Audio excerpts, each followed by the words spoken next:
নমস্কার বন্ধুরা, আমি শান্তনা। আশা করি তোমরা সবাই খুব ভালো আছো। আমিও খুব ভালো আছি। তো চলে এলাম নতুন আরেকটা ব্লগ ভিডিও নিয়ে।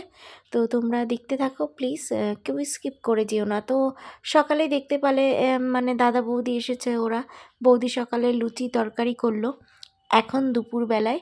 তো এখন রান্নাঘরে মানে আমার দাদা ঢুকে পড়েছে অলরেডি, কারণ দাদা আজকে রান্না করবে বিরিয়ানি, চিকেন বিরিয়ানি। তাই দাদা এই যে রান্নাঘরে সব গুছিয়ে দিয়েছি, আমি বৌদি আমার শাশুড়ি সবাই মিলেই গুছিয়ে দিয়েছি। তো আমার দাদা অলরেডি রান্না শুরু করে দিয়েছে। আর এইটা আমি ম্যারিনেট করে রেখেছি সলিড পিস চিকেন, যেটা সেটা ভাবছি একটু দই দিয়ে করব, দই চিকেন মানে চিকেন কি বলবো, চিকেন চাপ টাইপের মতো করব। ছোট ছোট পিস করেছি। আর এই যে বিরিয়ানি দম বসিয়েছে দাদা অলরেডি, বিরিয়ানিটা হচ্ছে আর আমি এদিকে চিকেনটা করছিলাম, চিকেন চাপ। ঠিক আছে, তো হ্যাঁ এটা হচ্ছে। আর এইদিকে বৌদি কিছু বাসন ছিল, সেই বাসনগুলো মানে একটু ধুয়ে নিচ্ছিল, কারণ কাজের বউটা আসবে না তার জন্য। আর এই যে দেখো বিরিয়ানি অলরেডি রেডি। কি দারুণ খেতে হয়েছিল, তোমাদের বলে বোঝাতে পারবো না। অ্যাকচুয়ালি আমার দাদা খুব সুন্দর রান্না করে, তাই ভাবলাম অনেক দিন পর এসেছে, যেহেতু বাড়িতে থাকে না, সেহেতু দাদার কালিম্পং হোটেল আছে, সেহেতু আমি এসছে অনেক দিন পর। তোমরা যারা কালিম্পং গিয়ে হোটেলে যোগাযোগ করতে চাও আমাকে জানিও প্লিজ, আমি আমার দাদার হোটেলের দিয়ে দেবো।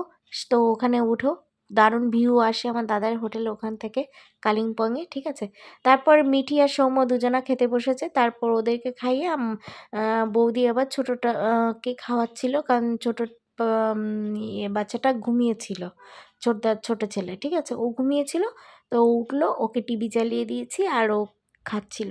তো তোমরা যারা কালিম্পং গিয়ে ঘুরতে যাও অনেকেই, তো প্লিজ আমাকে একটু জানাবে। যদি কালিম্পংয়ে তোমাদের খুব সুন্দর ভিউ দেখার ইচ্ছা থাকে, তো আমার দাদার হোটেল আছে, সেখানে তোমরা উঠতে পারো। দারুণ ভিউ সেখান থেকে দেখা যায়, মানে অপূর্ব। একবার গিয়ে তোমরা দেখতেই পারো, কাঞ্চনজঙ্ঘার ভিউ আসে। তো আমার সঙ্গে কন্ট্যাক্ট করো প্লিজ। তো দেখো ওরা রেডি হয়ে গেছে অলরেডি, ওরা এখন বাড়িতে যাবে। ঠিক আছে, তাই এই যে বেরিয়ে পড়েছে। তো মিঠিও ওদের এগোতে যাচ্ছে, যেহেতু ওরা চলে যাবে, থাকবে না, যেহেতু দাদা আবার যেতে হবে হোটেলে, ওখানে গেস্ট এসেছে তার জন্য। তো ও আর বেশি দিন থাকবে না, মানে 2-1 দিন থেকে চলে যাবে। তো দেখো ওই যে নিচে চলে গেছে সৌম্য। তো ভালো লাগছে না, বেশ ছিল, বেশ একটা মজা আনন্দের মুহূর্তটা খুব তাড়াতাড়ি কেটে যায়। এটাই হচ্ছে মানে মানুষের জীবন, কিন্তু দুঃখের সময়টা কাটতে চায় না।